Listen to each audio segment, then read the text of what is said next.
सभी व्यूअर्स को हरे कृष्णा। आज मैं आप सबको कार्तिक मास के विषय में बताने जा रही हूँ। भगवत गीता में भगवान कहते हैं, मासा नाम मार्गो शीशो हम, अर्थात महीनों में मैं मार्गशीर्ष हूँ। यानी मार्गशीर्ष मास भगवान श्री कृष्ण का महीना है, परंतु उन्हें जो सर्वाधिक पसंद है वह है कार्तिक मास, क्योंकि कार्तिक की अधिष्ठात्री देवी हैं श्रीमती राधा रानी, जो भगवान को स्वयं से भी अधिक प्रिय हैं। इस कारण शास्त्रों में बताया जाता है, विशेषकर स्कंद पुराण तथा पद्म पुराण में, जिस प्रकार युगों में सतयुग, शास्त्रों में वेद, नदियों में गंगा श्रेष्ठ है, उसी प्रकार 12 महीनों में कार्तिक मास सर्वश्रेष्ठ है, जो भगवान को सर्वाधिक प्रिय है।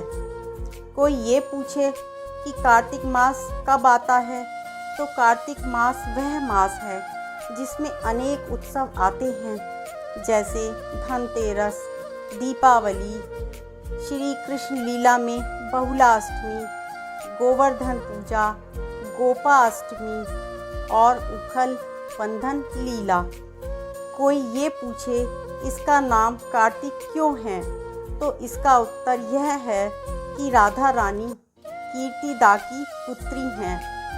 वह राधा का एक नाम कार्तिका है। राधा सहस्त्र नाम में राधिका का एक नाम कार्तिका है। इसी कारण से इस माह का नाम कार्तिक मास है। एक अन्य कारण यह भी है कि कार्तिक मास चतुर्मास का अंतिम महीना है, जिसकी गणना एकादशी से की जाती है। कुछ लोग इसकी गणना पूर्णिमा से करते हैं। हम गौड़ीय वैष्णव संप्रदाय में विशेषकर पूर्णिमा पद्धति को स्वीकार करते हैं। जिस प्रकार पूर्णिमा तिथि पर जिस नक्षत्र पर चांद स्थित होता है, उस महीने का नाम उसी नक्षत्र पर रखा जाता है।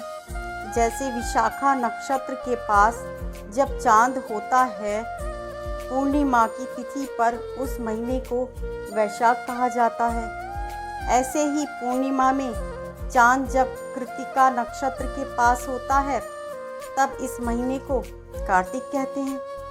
साथ ही इसको दामोदर मास के नाम से भी जाना जाता है। दामोदर मास कहने का तात्पर्य है कि यशोदा मैया ने श्री कृष्ण को रस्सी से उखल के साथ बांधा था। दाम का अर्थ है रस्सी और उदर का अर्थ है पेट। इसका अर्थ यह हुआ कि श्री कृष्ण का एक नाम दामोदर पड़ा।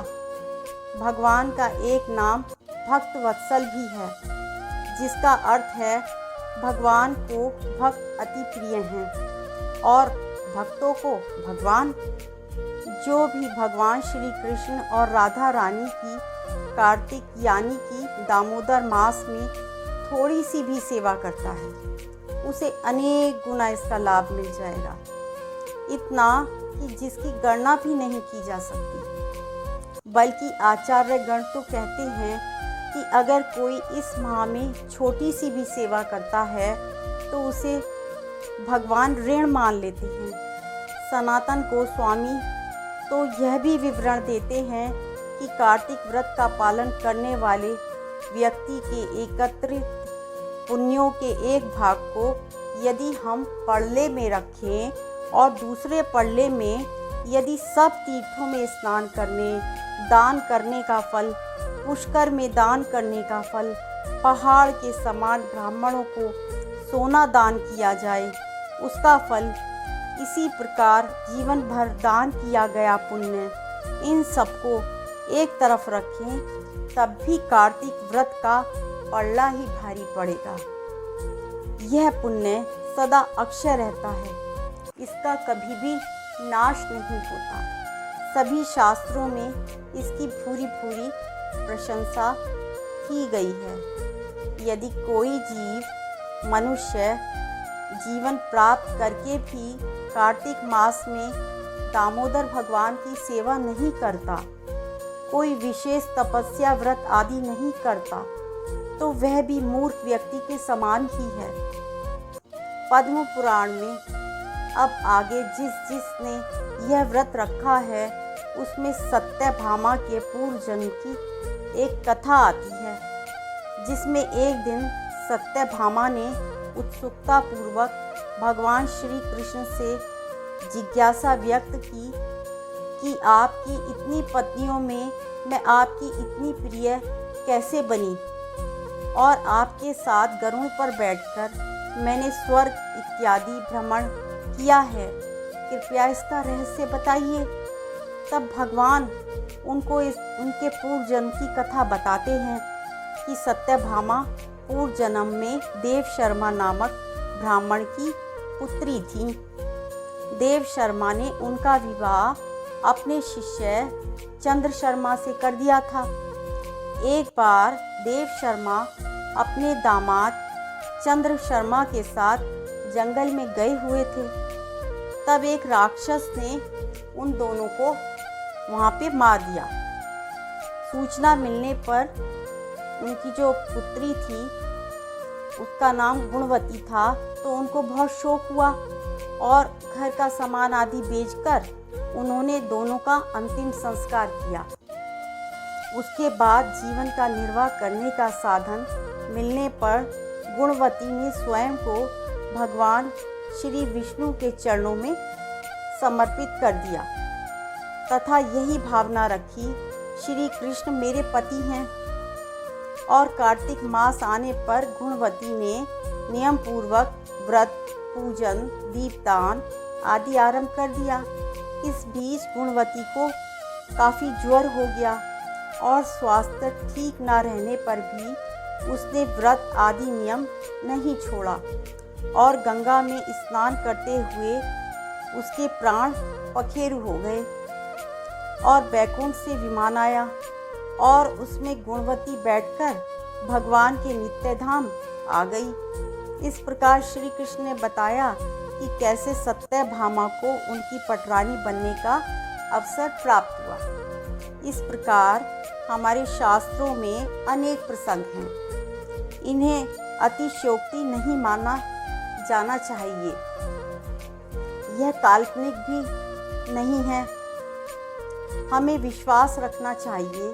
कोई यह भी सोच सकता है कि हम तो काफ़ी समय से दीपदान कर रहे हैं, हमें कब वैकुंठ लोक की प्राप्ति होगी। तो विश्वास रखिए, जब समय आएगा तो उसका फल अवश्य ही मिलेगा। इस माह में हमें छोटी छोटी तपस्या करनी चाहिए, जैसे पलंग पे ना सो के जमीन पर सोना चाहिए, इंद्रियों को वश में रखने का प्रयास करना चाहिए, ब्रह्मचर्य का पालन करना चाहिए, ब्रह्म मुहूर्त में उठना चाहिए। किसी अपनी प्रिय वस्तु का हम त्याग भी कर सकते हैं, चाहे वो खाने की वस्तु हो, चाहे पहनने की वस्तु हो। तो ये छोटी छोटी सी चीज़ों को हमें अपने जीवन में ज़रूर अपनाना चाहिए। कार्तिक मास में भगवान श्री कृष्ण को भोग लगाकर उन चीज़ों को प्रेम पूर्वक ग्रहण करना चाहिए। हमें संकल्प करके चीज़ों को पूरे माह निभाने का प्रयत्न करना चाहिए। अगर पूरे माह नहीं कर पाते तो हमें संकल्प भी नहीं लेना चाहिए। अपनी श्रद्धा तथा सामर्थ्य के अनुसार करते रहें, जितना भी हम योगदान दे सकते हैं। शास्त्रों में जितने भी व्रत हैं उन सब का अर्थ यही है कि हम हर समय भगवान का ध्यान करते रहें और इसके लिए सबसे सरल व्रत है श्रीमद् भागवत का श्रवण और हरि नाम का कीर्तन। अगर कोई व्यक्ति परम भक्ति प्राप्त करना चाहता है, परम फल प्राप्त करना चाहता है या फिर परम सिद्धि प्राप्त करना चाहता है, तो उसे नाम संकीर्तन से भगवान की भक्ति करनी चाहिए और भगवत कथा का श्रवण करना चाहिए। मन को शांत वे स्थिर रखकर हम ज़्यादा से ज़्यादा संकीर्तन कर सकते हैं। हम सभी को कार्तिक मास में यही प्रयत्न करना चाहिए कि ब्रह्म मुहूर्त में उठकर स्नान करें। ब्रह्म मुहूर्त सूर्य उदय से लगभग 1.5 घंटा पहले माना जाता है, तो आप इस समय में कभी भी स्नान कर सकते हैं। इसके बाद तिलक धारण करके मंगल आरती करनी चाहिए और भगवान के आगे दीपदान करने के बाद तुलसी आरती, तुलसी दीपदान, तुलसी परिक्रमा भी अवश्य करनी चाहिए। भगवान के आगे दीपदान करते समय हमें दामोदर अष्टकम का पाठ भी करना चाहिए। यह करने से हमारा मन सतोगुण में रहता है। इससे हरि नाम का जप करना हमारे लिए बहुत ही सरल हो जाता है। इस बात का भी अवश्य प्रयास करना चाहिए कि तुलसी आरती और दामोदर अष्टकम को प्रातःकाल ब्रह्म मुहूर्त में तथा सायंकाल में पढ़कर अवश्य ही दीपदान करें। इसे निरंतर कार्तिक मास में करने से हम सभी पर भगवान की कृपा बनी रहती है और इसका फल अनंत गुना होकर मिलता है। हो सके तो हम सभी को प्रयास करना चाहिए कि हम ठंडे पानी से स्नान करें। अगर किसी वजह से हम ठंडे पानी से स्नान नहीं कर सकते तो हम गुनगुने पानी को भी ले सकते हैं और उससे भी स्नान कर सकते हैं। संध्या काल में भगवान को जरूर दीप दिखाएं और दिए की बाती को घी में या तिल के तेल में भिगोएं। दीप को सबसे पहले अपने गुरुदेव को, फिर दामोदर भगवान को, उसके पश्चात तुलसी महारानी को दिखाना चाहिए। चरणों में पहले दीप को 4 बार घुमाएं, उसके बाद 2 बार नाभि पर, फिर 3 बार भगवान के श्रीमुख पर दीप को दिखाएं, फिर 7 बार उनकी पूरी देह पर दीप दिखाएं। तो इस प्रकार यह बड़ा सरल और शक्तिशाली व्रत है जो कार्तिक मास में हमें अवश्य करना चाहिए और इसको करने पर हमें कुछ भी और ज़्यादा करने की आवश्यकता नहीं है। यह सब भगवान ने तय कर किया है क्योंकि वह चाहते हैं हम दुख से मुक्त हों।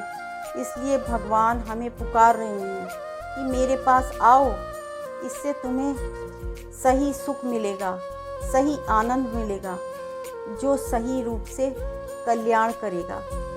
अतः आप सब भी कार्तिक मास का और उसमें लगी सेल का अवश्य ही लाभ उठाएं और अपने जीवन को पूर्ण रूप से सार्थक बनाएं। तो ऐसे ही हमारे साथ जुड़कर भगवान की कृपा, महाप्रसादम और भगवत गीता के पठन का लाभ उठाते रहें और हमारे चैनल को सब्सक्राइब के साथ शेयर भी अवश्य करते रहें। तब तक के लिए आप सभी को हरे कृष्णा।